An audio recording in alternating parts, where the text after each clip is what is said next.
नमस्कार दर्शकबिन संवादको आजको श्रृङ्खलामा सरकारका गतिविधिहरूका विषयमा हामी छलफल र बहस गर्नेछौँ र केही समय अगाडि मैले कुराकानी गरेको थिएँ पूर्व मन्त्री एवं नेकपाका नेता मेठमणि चौधरीसँग। उहाँले मलाई भन्नुभएको थियो यो सरकार र सत्ता सहकारी र राष्ट्रिय स्वतन्त्र पार्टी बीचको मत विभाजनका लागि आइतबार कुर्नु पर्दैन, धेरै समय कुर्नु पर्दैन, उहाँहरू बीच चाहिँ मत विभाजन हुन्छ, जनताले दुःख पाउँछन् भन्ने खालको हाम्रो आशयसहितको अन्तर्वार्ता केही समय अगाडि हामीले गरेका थियौँ। आज उहाँले गरेको त्यो भविष्यवाणी बिस्तारै बिस्तारै कतै मिल्दै त गइरहेको छैन। आज बालेन शाह प्रधानमन्त्री र स्वर्णिम वाग्ले बीच पानी बाराबारको सम्बन्ध छ। हिजो मात्रै स्वर्णिम वाग्लेको होटेल धुलीखेलमा गएर रवि लामिछानेले एक रात बिताएर आए। त्यहाँ चाहिँ अब कसरी अगाडि बढ्ने भन्ने खालका विषयहरू जोडिएर स्वर्णिमले पनि प्रधानमन्त्रीका विरुद्धमा चाहिँ व्यापक विष बमन गरे, किनभने यो शैली सुधार्नुपर्ने, पार्टीले लगाम लाउनु पर्ने, प्रधानमन्त्री पार्टीभन्दा ठुलो हुँदैन, यस्ता यावत विषयहरू चाहिँ अहिले जोडिएर आए।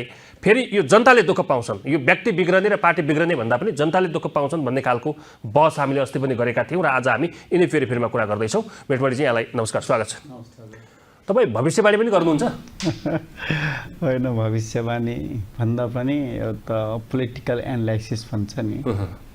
केही समय अगाडि तपाईँको र मेरो कुरा भएको थियो होइन, यो मिल्दैनन् बालेन र रवि र कुनै न कुनै बिन्दुमा चाहिँ यिनीहरू बिच चाँडै मत भिन्नता हुन्छ भन्नुभएको थियो होइन?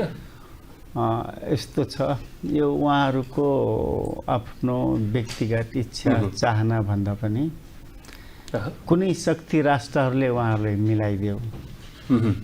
अब कुनै तिनै शक्ति राष्ट्रहरूले उहाँहरूलाई विभाजन गर्दैछ भनेपछि उहाँ आफ्नै मनले मुलुकको आवश्यकता, इच्छा, रुचि, चाहनाको कारणले मिलेको भए त्यो ड्युरेबल हुन्थ्यो। अब कसैले मिलाइदिने र कसैले विभाजन गरिदिने खेलमा आफैले लागेपछि अब हुने कुरा त यही त हो नि। त्यसैले यसलाई अन्यथा मान्नु हुँदैन। म सुरुमै निर्वाचन पछाडि बनेको सरकार पछि म यो एनालाइसिस गरेको थिएँ। यहाँहरू मुस्किलले म त एउटा मात्रै मिलेको छैन तपाईँको चाहिँ, तपाईँले जीवी राई पनि नेपालमै छन् भन्नुभएको थियो मलाई। तपाईँ हेर्दै जानुहोस् न त। तर जीवी राईको भविष्यवाणी मिलेको छैन, अहिलेसम्म उनी पक्राउनै परेका छैनन्। उनी जीवी राई यहीँ छन्, यति बुझ्नुहोस्। म योभन्दा धेरै किन बोलेँ? अरू त पुलिसले देखाइदिए हुन्थ्यो नि त त्यसो होइन, मैले किन देखाउने? कस्तो कुरा गर्नु? त्यो पुलिसको काम हो, तपाईँहरूको काम हो। उनी नेपालमै छन्, सरकारको काम होला नि त। उनी नेपालमै छन्, संरक्षित छन् एकदमै, कि भेष बदलेर बसेका छन्? त्यो त सबै कुरा किन भन्ने, तर उनी नेपालमा चाहिँ छन्, यति चाहिँ भन्नु। तपाईँ ठोका गर्न सक्नुहुन्छ? तपाईँको हरिले भनेको थियो, आत्माले भनेको कि साँच्चै छन् भनेर कि प्रमाणदशीले भनेको थियो? होइन, प्रमाण छ भन्ने बित्तिकै तपाईँ प्रमाण खोज्न थाल्नुहुन्छ। तर यिनी केही नभनिकन उनी नेपालमै छन्, यति चाहिँ भन्न सकिन्छ। तपाईँले अस्ति भन्नुभएको थियो क्या मलाई चाहिँ, अब यो रवि बालेनजीको लामो समय मिल्दैन भन्नुभएको थियो, किनभने अब स्वर्णिम र बालेनजीको आज पानी बराबर देखियो। अर्थमन्त्री र प्रधानमन्त्री भने त सरकारको मेरुदण्ड हो नि त, एक सिक्काका दुई पाटा हुने नि त, एकदमै दुईटाको त आत्मीयता सौहार्दता हुनुपर्ने हो। यो लडाइँ किन सुरु भयो होला? लडाइँ कन्फ्लिक्ट अफ इन्ट्रेस्ट दुईटैको? नै, त्यो होइन। लडाइँ एउटा शक्ति राष्ट्रले उहाँहरूले मिलाइदियो। यो पुराना भनिएका राजनीतिक दलहरूलाई सक्नको लागि। त्यसपछि फेरि पनि नेपाली जनताहरू व्यवस्थाप्रति, सरकारप्रति विद्रोही बनुन् भनेर चाँडै यिनीहरूको बिचमा द्वन्द्व देखाइदिन खोजेको छ। वितृष्णा फेरि जागोस्, फेरि वितृष्णा जागोस् भनेपछि यो अस्थिर बनिराखोस्, नेपालको पोलिटिकल देश अस्थिर बनिराखोस्। एकदमै यो कुरा बुझ्दैनन् बालेन र स्वर्णिमले त्यसो भए? न, यहाँहरू अब कहिलेकाहीँ कस्तो भइदिन्छ भने आफू नचाहँदै पनि अरूको कारणले मिलिदिनु पर्ने र झगडा गरिदिनु पर्ने। जस्तै तपाईँले कुन इन्टरभ्यूमा हाम्रो पहिले विद्युतको कुलमान घिसिङले सफासँग भन्नुभएको छ नि, म ठुलो उसबाट राहबाट निस्किएँ भन्ने कुरा गर्नुभएको थियो नि त। भनेपछि उहाँले पनि बुझ्नुभएको छ यो मुलुकलाई, यो घन्टी पार्टीलाई कसरी जिताइयो र फेरि घन्टी पार्टीसँग जुन आशा गरेका धेरै ठुलो मान्छेहरूको बिचमा विद्रोही कसरी बनाइदिने, असन्तुष्टि सरकार होइन। तर प्रधानमन्त्री बालेन र अर्थमन्त्री स्वर्णिम वाग्ले बीच नमिलेका कुराहरू भनेर केही कुराहरू आएका छन्। उहाँले चाहिँ प्रधानमन्त्रीको इन्ट्रेस्ट विपरीत करका दर हेरफेरदेखि लिएर चाहिँ ट्याक्स लाउने काम, शिक्षामा स्वास्थ्यमा अर्थमन्त्रीकै तजबिजले ट्याक्स लाग्यो भन्ने कुरा आएको छ, उहाँमाथि आरोप छ। शिक्षा मन्त्रीले सस्मित पोखरेलले पनि मलाई नसुधरै ट्याक्स लाग्यो भन्ने खालको कुरा जोड्नु भएको छ भन्दा यो मत विभाजनका त अन्य आयामहरू कारणहरू पनि रहेछन्। यो सस्मित पोखरेलले रुचि राख्ने विषय होइन, तर यो सबै चिज बालेन्द्र शाह अथवा प्रधानमन्त्रीकै रुचिमा भएको छ। यो कर बढाउने कुरा, सबै बढाउने कुरा यो बाहिर हावा मात्रै हो, यो बाहिर देखाउने कुरा।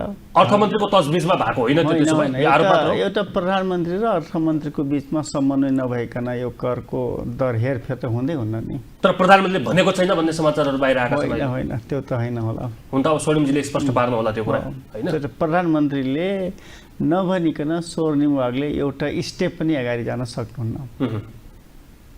त्यो कारणले भनेको हावा कुरा। अब हिजो उहाँ धुलीखेलमा उहाँकै रिसोर्टमा पार्टी सभापति रवि लामिछानेजी जानुभएछ, होइन? सम्झाउन जानुभयो होला कि फेरि केही नयाँ खिचडी पाक्दैछ राजनीतिमा? उहाँहरू केही प्लान होला।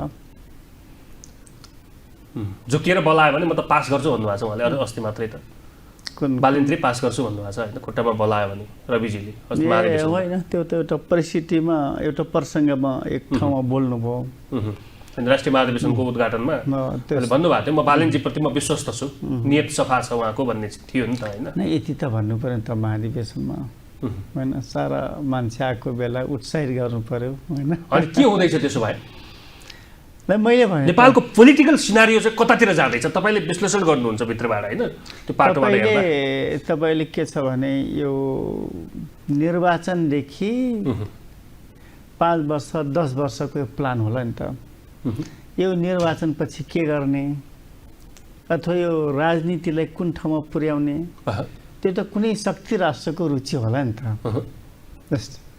जस्तै तपाईँले यति बुझ्नुहोस्, नेपालको पुराना भनिएका राजनीतिक दलहरू अब काम लागेनन्, त्यसैले यो पार्टीलाई जिताउनुपर्छ भन्ने एउटा मनोविज्ञान हो नि त, हो नि? पुरानाले काम गरेनन् भने त्यसलाई फैलाइयो, अल्गोरिदमले त्यसलाई चाहिँ व्यापक रूपमा काम गर्यो। त्यसपछि अब के हुन्छ भने सरकार त बन्यो, भ्रष्टाचार बने उनीहरू पनि, सरकार बन्यो नि, सरकार बनिसकेपछि यो जाने ठाउँ कहाँ हो भने म भनौँ तपाईँलाई, भन्नु न, यो जाने ठाउँ कहाँ हो भने ठाउँ भन्दैछु है, यसका बाटाहरू त सरकार बनेपछि हो जाने ठाउँ। यो पुग्ने ठाउँ कहाँ हो भने कुनै न कुनै तरिकाले अमेरिका यो ठाउँमा आउने वातावरण बनाउने, यो सरकार बन्नुको डिजाइन, सरकार बुझ्नुभयो नि? र त्यसपछि अमेरिका आउने परिस्थिति बनिसकेपछि कुनै न कुनै तरिकाले युएनको माध्यमबाट, मानव अधिकारको नामबाट अथवा कुनै मिसनको नामबाट उसको प्रवेश यहाँ हुनु पर्यो। त्यसको लागि नेपालमा द्वन्द्व त अनिवार्य भयो, उसको नजरमा भयो नि त, कन्फ्लिक्ट अनिवार्य भयो। अब कन्फ्लिक्ट यहाँ आउनका लागि चाहिँ देशमा कन्फ्लिक्ट हुनु पर्यो, अनिवार्य भयो नि त। कन्फ्लिक्ट कसरी गराउने भन्दाखेरि यो दुईटाको बिचको द्वन्द्व जुन छ नि, अहिलेसम्म त मान्छे निकै ठुलो अपेक्षा त गरेका छन्। यो घन्टी पार्टी आउने बित्तिकै सब थोक हुन्छ, होइन? लेडिज जेन्ट्स हुन्छ, जेन्ट्स लेडिज हुन्छ, होइन? त्यो चाहिँ त थिएन, होइन? केटी हुन्छ, होइन? त्यो यिनी सबमा मान्छेले अपेक्षा गरे, अपेक्षा थियो। जस्तै मेरो श्रीमान अथवा मेरो श्रीमती यहीँ आइपुग्छ, होइन? सँगै बसौँला, सँगै रहँला, त्यो अनेक थियो नि त, छ अझै पनि छ, त्यो धेरै भएको छैन नि त। त्यो त केही हुन्न।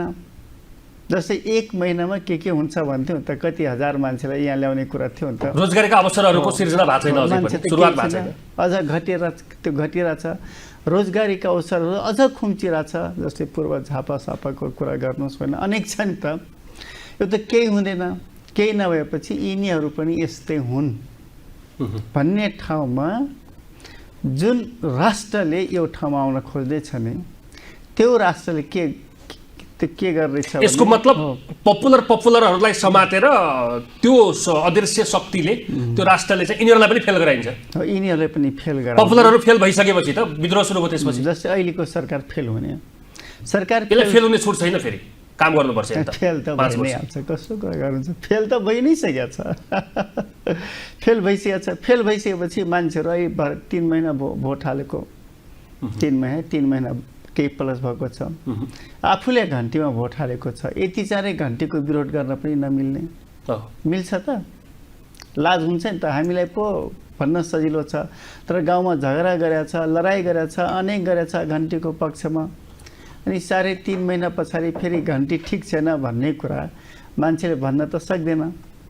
मान्छेले भन्न नसक्ने भएपछि एकैपटक के हुने भयो भने यिनीहरू पनि यस्तै हुन्, अरू जस्तै हुन् होइन। हाम्रो नाम लिएर होइन, नेपाली कम्युनिस्ट पार्टी जस्तै, एमाले जस्तै, काङ्ग्रेस जस्तै, अरू जस्तै हुन् र मान्छेहरूमा उकुस पुकुस सुरु हुन्छ, कुनै न कुनै तरिकाले विद्रोह सुरु हुन्छ। असन्तुष्टिका स्वरहरू त अहिले सुरु भइसके, सुरु भयो नि त। मैले भने कुरा यो कतिपय ग्रान्ड डिजाइनमा पनि होला, कतिपय के होला, कतिपय स्वस्फूर्त होला, होइन स्वतस्फूर्त केही पनि होइन, प्लानमा हो सबै चिज। त्यसपछि मान्छेहरूको बिचमा तपाईँ र मेरो बिचमा झगडा हुने, निहारेका र रुबियरलाई लहर चाहिँ त्यहाँ सिंहदरबारको त्यो गेट अगाडि चाहिँ लसार पसार सुरु भइसक्यो। भने यी सबै के हो भने यो परिचालित हुन्, परिचालन गराइन्छ त्यसरी, त्यो मलाई थाहा छैन होइन। तर कुनै न कुनै तरिकाले मान्छेहरू, जनताहरू यो सरकार पनि ठिक छैन, यो सरकारले पनि फाल्नुपर्छ भन्ने साइकोलोजिकली त्यो ठाउँमा त्यो डिजाइन अब तयार हुन्छ फेरि नेपाली समाजलाई पुर्याउँदैछ। अब यसलाई यसरी बुझौँ न, जस्तो दर्शकलाई बुझ्ने गरी अब हिजोका दलहरूसँग वितृष्णा जगाएर जनतालाई चाहिँ नयाँ पपुलरहरू आए, जसले सामाजिक सञ्जालको प्रयोग गरे उनीहरूले होइन। अब पपुलर यिनीहरू छन् है, जनताका नजरमा यो राम्रो छ है अहिलेको अवस्थामा भनेर त्यो शक्तिले चाहिँ तिनीहरूलाई समात्यो।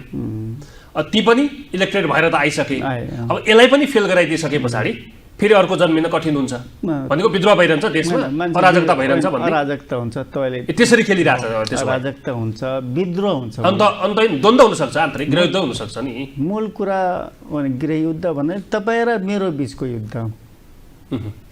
हिजोको दिनमा सरकार र जनता बिचको त्यो लडाइँ हुन्थ्यो, जस्तै राजाको विरुद्धमा हामीहरू होइन, राणाहरूको विरुद्धमा काङ्ग्रेस, पञ्चायतको विरुद्धमा सबै राजनीतिक दलहरू थियो नि त। तर अब के हुने भयो भने योभन्दा फरक टाइपको विद्रोह हुने भयो।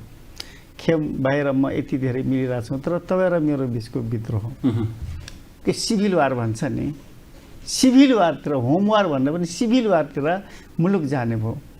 र यही बाहनामा युएनको माध्यमबाट, शान्ति सेनाको नामबाट अथवा अर्को कुनै मानव अधिकारको नामबाट अमेरिकाको प्रवेश हुने र यसले कुनै न कुनै तरिकाले, हिजो नेपालमा अमेरिकाको प्रवेश के थियो भने इन्डिया थ्रु हुन्थ्यो, आज इन्डिया र उसको सम्बन्ध पनि बिग्रेको छ। त्यसैले उसले पछिल्लो डाइरेक्ट हस्तक्षेप छ उसको, सिधै यहाँ आउन खोजिरहेको छ। र यहाँ आएर इन्डिया र चाइना बिचको जुन सम्बन्ध छ नि त, पछिल्लो अवधिमा इकोनोमी त यहाँ ट्रान्सफर भइरहेको छ, उसको इकोनोमी त कोल्याप्स भइरहेछ।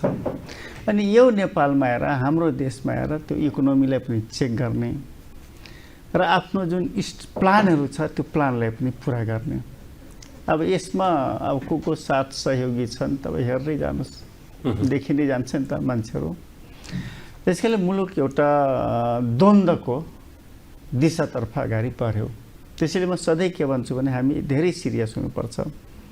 आज सांसदमा हेर्नुहोस्, सांसदहरूको प्रस्तुति, प्रधानमन्त्रीको कुरा हेर्नुहोस्। म सुन्दैछु भारत भ्रमण जाने हुनुहुन्छ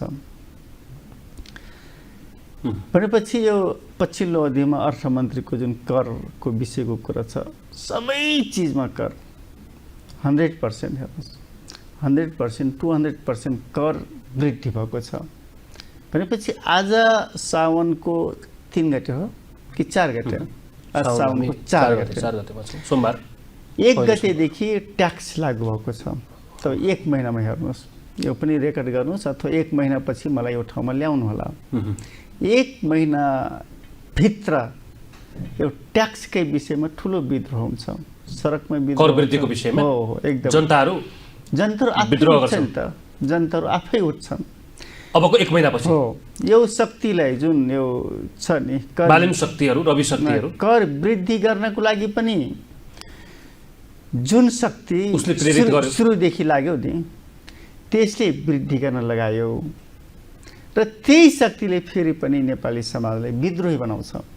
जस्तै हिजोको दिनमा केपी ओलीलाई जुन शक्तिले हिरो बनायो नि एकचोटि त, भन्नाले जुन यो सोसल मिडियामाथि प्रतिबन्ध लगाउने एउटै शक्ति थियो र त्यही शक्तिले फेरि पनि यहाँ जनताहरूलाई उठाएर विद्रोही गर्न पठायो। आज त्यही शक्ति यता ट्रान्सफर भएको छ, घन्टीलाई चितायो, अनेक नाममा ट्याक्स वृद्धि गरेको छ। फेरि यही ट्याक्स वृद्धि गर्यो भनेर जनताहरूमा फेरि अर्को विद्रोह जन्माउँदैछ। अब यो कुरा त हामी सबैले बुझ्नु पर्यो नि त, मान्छेले बुझ्दैन त्यहाँ। अमेरिका चाह्यो भने नेपाल आउन आइतबार कुर्नुपर्छ, यत्रो सङ्घर्ष गर्नुपर्छ र भने सजिलै तरिकाले आउन सक्छ भन्ने पनि छ। यस्तो छ, यो हिजोको दिनमा थियो। म तपाईँभन्दा बलियो छु भने तपाईँलाई हेप्ने, तपाईँले दबाउने, तपाईँलाई रिप्लेस गर्ने, हटाइदिने, सत्ताच्युत गर्ने यो हिजोको दिनमा थियो।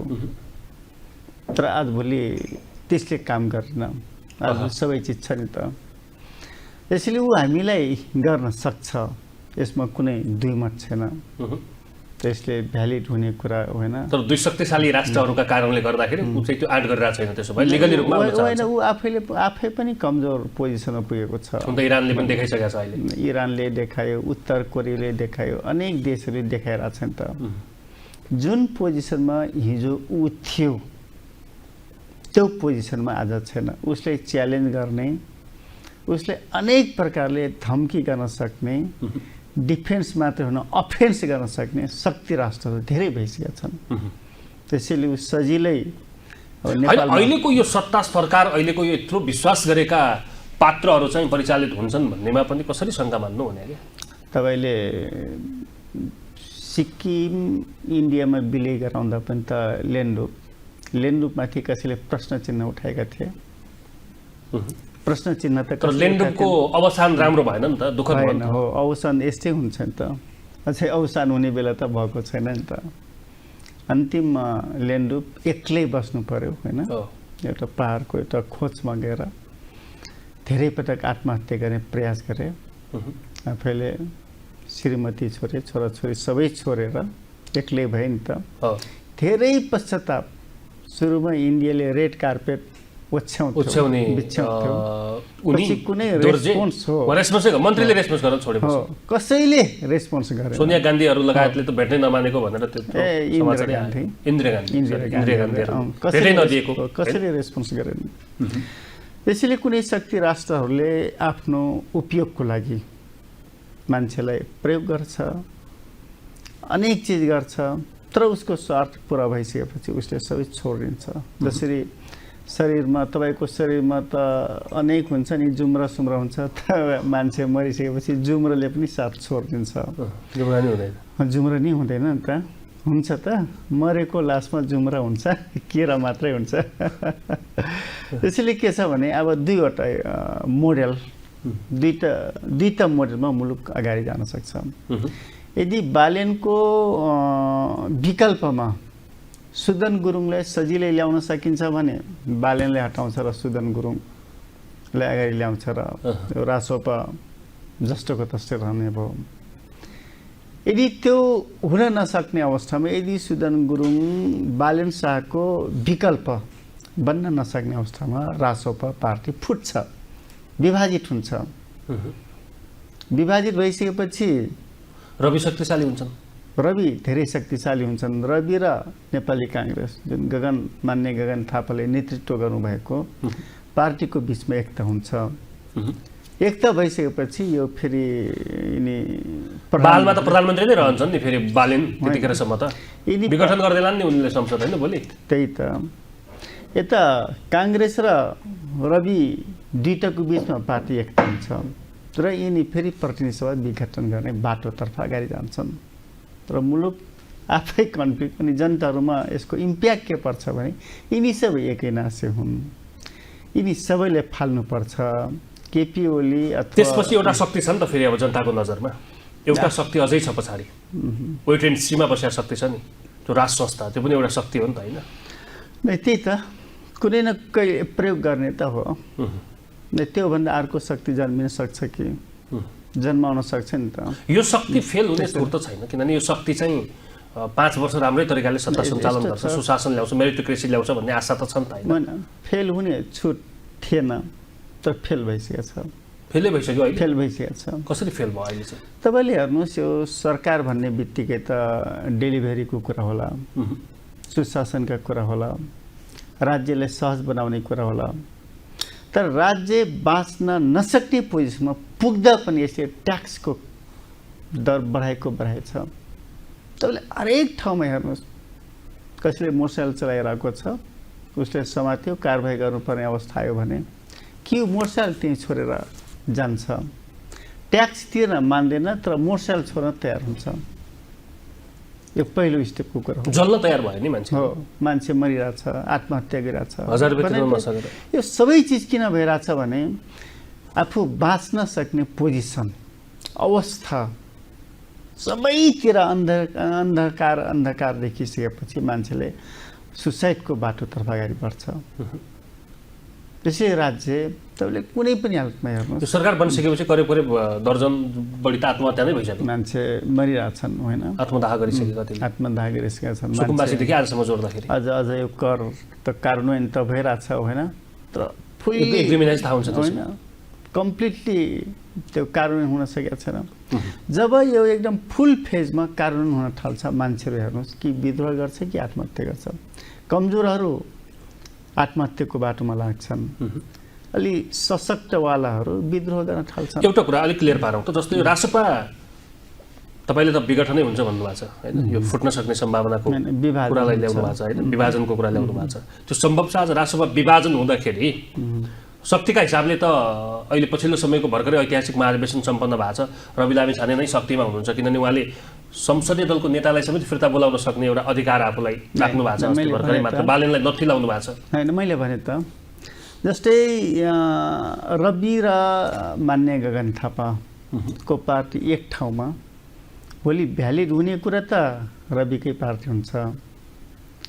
रवि र नेपाली काङ्ग्रेस अथवा रासोपा र नेपाली काङ्ग्रेसको बिचमा एकता हुने बित्तिकै बालेनसँग त केही हुँदैन, बालेन शाहसँग त होइन। राष्ट्रिय स्वतन्त्र पार्टीमै 138 भन्दा बढी सदस्यहरू त रविको पक्षमा आउन सक्छन् नि त अहिलेको अवस्थामा। हो, त्यही त सक्दैन, बहुमतै रविको पुग्न सक्छ। बहुमत उता जान्छ, 60% जान्छ, मोर देन 60%। अहिले 182 जना हुनुहुन्छ उहाँहरू होइन, 83 जना, त्यो मध्येमा 138-40 रविकै पक्षमा छ भन्ने हल्ला छ बजारमा सांसदहरूमा। भने भन्नाले 60% उता गयो भने त रासोपा पार्टी त उतै जाने भयो नि त। रासोपा र नेपाली काङ्ग्रेस एक ठाउँमा रहने, संसदमा समेत बहुमत हुन्छ रविको एक्लै भन्ने पनि छ क्या विभाजनै हुँदा। भने त बहुमत त उतै हुने भयो नि त, भनेपछि घन्टी पारेर कोल्याप्स हुने भयो नि त। यदि रविको पार्टी रासोपा रविसँग हुने भयो भने, रवि र नेपाली काङ्ग्रेसको बिचमा एकता हुने भयो भने रासोपा सम्भावना हुन्छ र? सम्भावना हेर्नुहोस् त, राजनीति न हो के भएको छैन भन्नुहोस् न नेपालमा। त्यसैले त्यो मोडेलमा पनि अगाडि बढ्न सक्छ। यदि त्यो भयो भने फेरि पनि रवि यो देशको प्रधानमन्त्री बन्नुहुन्छ, गगन थापा पार्टीको सभापति बन्नुहुन्छ, सभापति नै हुनुहुन्छ होइन। यदि सुदन गुरुङलाई सजिलैसँग विकल्पको रूपमा ल्याउन सकिने पोजिसन अथवा त्यो खालको साइकोलोजी, नेपाली समाजको साइकोलोजी पोजिटिभ त्यो देखियो भने फेरि एक स्टेप अगाडि यो सरकार जान्छ। र यो देशको प्रधानमन्त्री सुदनलाई बताउँछन्, यो देशको प्रधानमन्त्री सुदन बन्नुहुन्छ, रवि होइन। तर यो एउटा स्टेपसम्म त्यो त पत्याउँदैनन् जनताले अहिले त। सुदन गुरुङलाई प्रधानमन्त्री पत्याउँछ, गृहमन्त्री त बन्नुभयो नि त। दुई पटक चाहिँ त्यो त भयो, त्यो त कुन चलखेलले भएको छ, कसरी भएको छ, त्यो सबै क्लियर हुन्छ। बालेनले स्वयं मान्दैनन् नि त्यो कुरा, कसरी बालेनलाई ब्याक गर्छ त? सुन्नुहोस् त, यो बालेनले मानेर अथवा नमानेर यो सरकार बनेको त। बालेनले नेतृत्व लिइरहेको छैन त अहिले। बालेनको कारणले गृहमन्त्री बनेको त सुदन गुरुङ। बालेनले चाहेरै त भने होला नि, म यो हुँदैन भन्दाखेरि अर्को मान्छे बन्न सक्दैन। होइन, बालेनको रुचि थिएन। तर पनि कुनै शक्ति राष्ट्रको प्रेसर भयो, दबाब भयो, गर भन्यो, उहाँले गर्नुभयो। त्यसै कतिपय कुरा के हुन्छ भने शासकले नचाहँदै पनि हुन्छ। अब मैले भने त दुईटा बाटोमा मुलुक अगाडि बढ्ने हो। यदि वातावरण पोजिटिभ इन्भाइरोमेन्ट बन्यो भने सुदन गुरुङ यसपछिको प्रधानमन्त्री बन्नुहुन्छ। यदि त्यो भएन भने रासोपा विभाजित हुन्छ र रासोपा पार्टी कोल्याप्स हुन्छ। त हेर्नुहोस् न त यो 3 महिना 4 महिना कुर्नुहोस् मलाई फेरि ल्याउनुहोस् यही टेबलमा एक कुर्सीमा बसालेर भने चाहिँ अब 3-4 महिनाभित्र केही न केही यसको रिजल्ट नयाँ रिजल्ट आउँछ यही अवस्था रहँदैन यस्तो रहँदैन बालेन त 5 वर्ष प्रधानमन्त्री भन्ने आइरहेछ होइन त्यो त भन्ने बेला हामी सबैले त्यही भन्थ्यौँ त 74 मा हामीले पनि 74 मा हामी के भन्थ्यौँ थाहा छ दुई तिहाई नेकपा 74 50 वर्ष हामीले सरकार चलाउँछौँ भन्थ्यौँ काङ्ग्रेस पार्टीले टुक्की बालेर खोज्नुपर्छ भन्थ्यौँ रुख चिन्ह कहीँ हुँदैन भन्थ्यौँ मतपत्रबाटै रुख चिन्है हुन्न भन्थ्यौँ तपाईँहरूको त अब दशा बिग्रियो बानी बिग्रियो नियति त्यस्तो भयो उहाँहरू त त्यस्तो छैन नि त युवाहरू कम्तीमा हामी मिल्न सक्ने क्षमता छ युवाहरू कम्तीमा 2 वर्ष 3 वर्ष त चलाउने हामी तर यो त हेर्नुहोस् न 3 महिना भएको छैन अब प्रधानमन्त्री र अर्थमन्त्रीको बिचमा प्रधानमन्त्री र विदुषी राणालाई अर्थमन्त्री बनाउन प्रस्ताव अगाडि सार्दै हुनुहुन्छ प्रधानमन्त्री भन्ने पनि आछ नै त्यही त नसोचेको कल्पना नगरेको कुरा हो होइन मान्छेले अनुमान समेत नगरेका कुराहरू यस्ता प्रस्ताव आउने कुरा त राम्रो मानिन्न त अर्थमन्त्री काबिल हो होइन अर्थतन्त्रको क्षेत्रमा अहिलेको अवस्थामा अहिले सोनुवागले होइन परीक्षण हुन सकेको छैन यसो छ उहाँसँग नलेज छ तर जनताप्रतिको जुन लोक कल्याणकारी चेतना हो नि त्यो चाहिँ भएन उहाँले के हुन् त जो मान्छे जे हुन्छ त्यही सोच्ने त हो जस्तै म जुन पोजिसनमा छु मैले सोच्ने त्यही हो र त्यही वर्गको लागि गर्ने हो अब उहाँ हाई लेभलको मान्छे इलिट वर्ग भन्छन् होइन क्लासको मान्छे भइसकेपछि हो उहाँले गरिबको बारेमा सुकुम्बासीको बारेमा तल्लो लेभलका मान्छेहरूको बारेमा सोच्ने कुरो त भएन त्यसैले उहाँको जुन अर्थमन्त्रीको जुन बजेट भाषण छ अथवा ट्याक्सको कुरा छ पोलिसीको कुरा छ सबै त्यही प्रकारकै छ त्यसैले उहाँले नलेज राख्नुहुन्छ अप टु डाउन भयो होइन बजेट चाहिँ डाउन टु अफ हुनुपर्नेमा अप टु डाउन माथिबाट उहाँको त भन्नाले गरिबहरूको कुरा त सुनिएन त हिजोको गरिबहरू सडकमा आयो भने के हुन्छ अवस्था फेरि गाह्रो छ नि त कति दिनसम्म भन्ने हुन्छ नि त उकुस मुकुस त सबैको सम्बोधन गर्नु उहाँले त सरकारले राज्यले त्यो त बुझ्ने त सरकारले हो नि त हामीले बुझेर हुन्छ त एलिट क्लास मात्र बाँच्ने होइन नि त धरतीमा त होइन देश त सबैको हिजोको दिनमा के थियो भने सरकार किन ढल्यो भन्दाखेरि इलिट वर्गहरू आफ्नो प्रोटेक्ट सुकुम्बासीहरू एलिट भए क्या रातारात छोटो अवधिमा अग्रवाल बने सबै होइन भ्रष्टाचार भयो करप्सन भयो हेर्नुहोस् 10 वर्षमा कत्रो परिवर्तन भयो नेता सांसद मन्त्री बनेर व्यापक भ्रष्टाचार भयो नि त त्यो त स्वीकार्नुहोस् न होइन यसो छ त्यो त एउटा दुईटा तीनटालाई देखिन सक्छ होइन उदाहरणको रूपमा लिन सकिएला तर हामीले हेर्ने भनेको एज अ होल होला नि त समग्रको कुरा होला नि त त्यस कारणले अर्थमन्त्रीको बारेमा नलेज चेत छ तर जुन तरिकाले जनताहरू प्रतिको जवाबदेही हुनुपर्थ्यो त्यस्तो देखिएन अब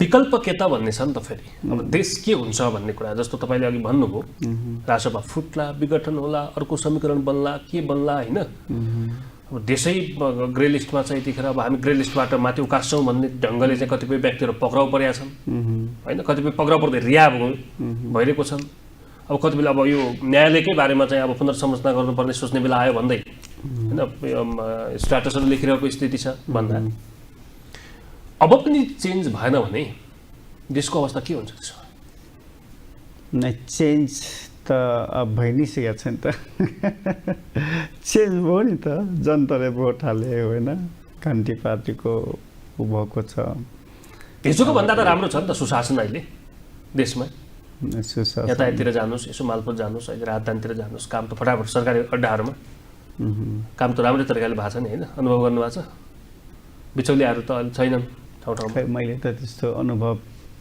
गरेको गएकै छैन तपाईँहरू जानुभएको छैन काम पनि परेको छैन तर समग्रमा के छ भने यो मुलुक बाँच्दिए हुन्थ्यो भन्ने कुरा मात्रै हो सरकार जोसुकै चलाओस् र विकल्पको रूपमा मैले के राम्रो देखिरहेको छु भने जस्तै काङ्ग्रेस र रविको पार्टी एक ठाउँमा हुने हामी सबै कम्युनिस्टहरू एक ठाउँमा आउन सक्ने हो भने र यो जुन बालेनको त 3-4 महिनामा केही देखियो अझै 3-4 महिनामा थप कुरा के देखिन्छ नि केही छोपिएको त अझै छ होइन अझै घुम्तो कम्प्लिट त उगारिएको छैन त्यो भइसकेपछि फेरि मुलुकको पोलिटिक्स यदि हामीले राम्रोसँग गर्न सक्यौँ भने ठाउँमा चाहिँ आइपुग्छ। जस्तै आज पनि कम्युनिस्टहरू एक ठाउँमा आशा मर्या छैन अझै। आशा राजनीतिमा त कसरी मर्नुहुन्छ, आशा कसरी मार्नुहुन्छ? गाह्रो छ अब तपाईँहरूलाई त। मान्छेले देख्दा त्यस्तो देख्छन्, तर देखिएका कुरा नै सबै सत्य हुँदैन।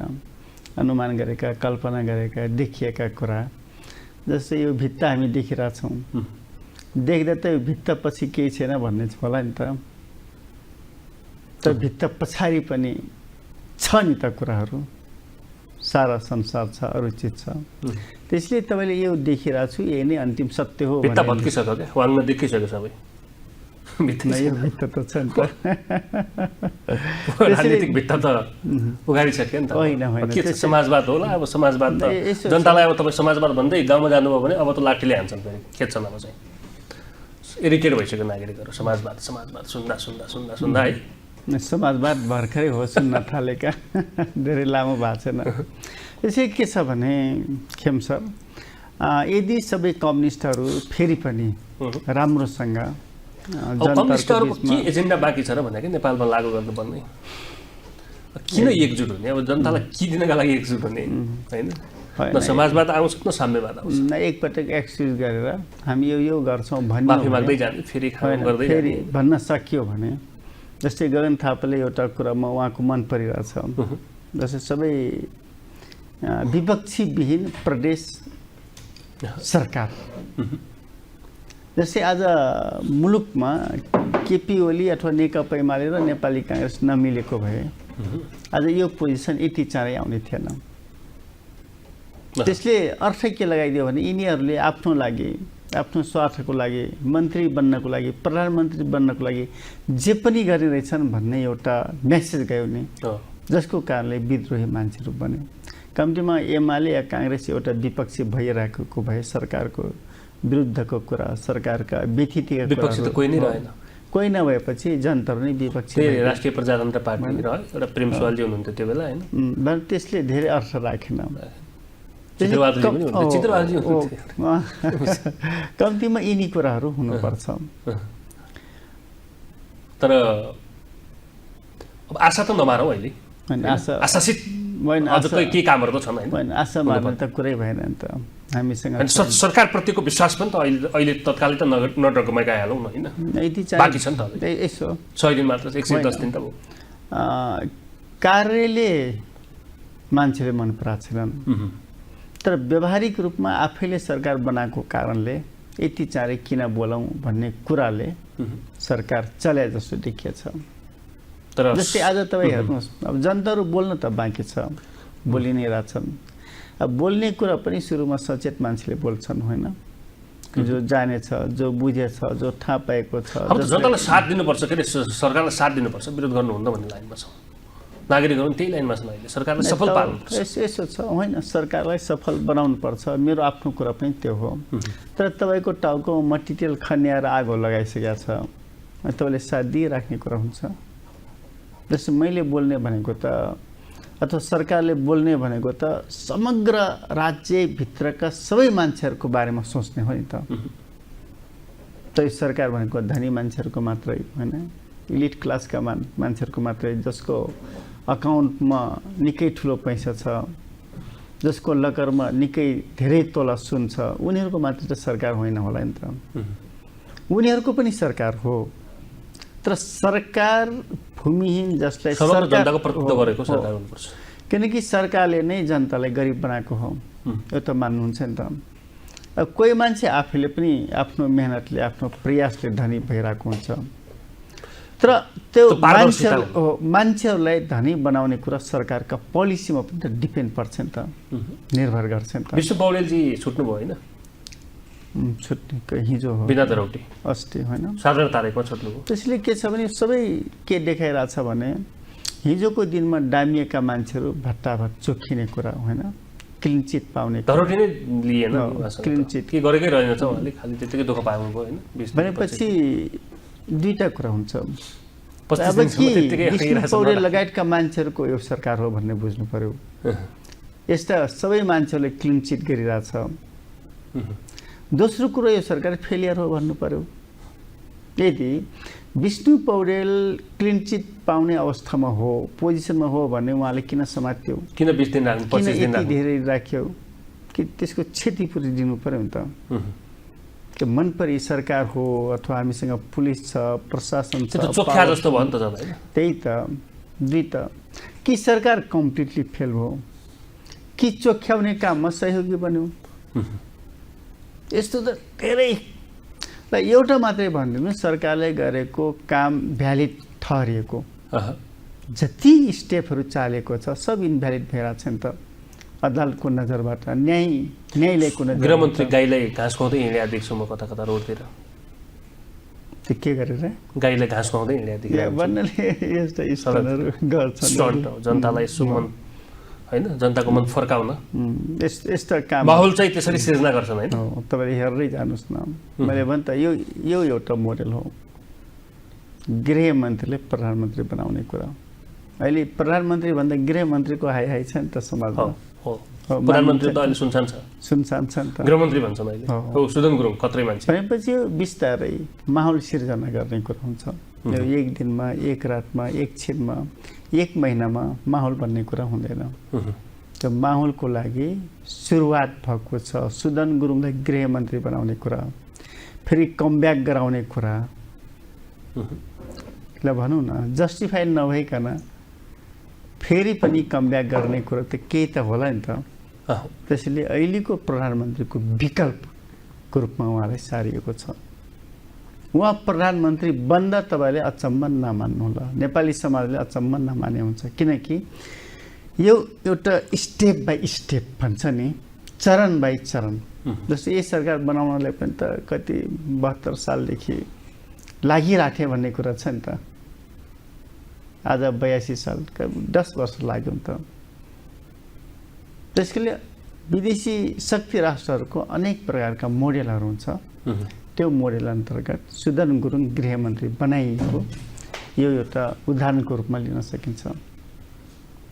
हस्, यहाँको महत्त्वपूर्ण समयका लागि धेरै धेरै धन्यवाद। हस्, नमस्ते। दर्शकवृन्द, संवादको लागि आजको समय सकिएको छ। हामीलाई बिदा दिनुहोस्। नमस्कार।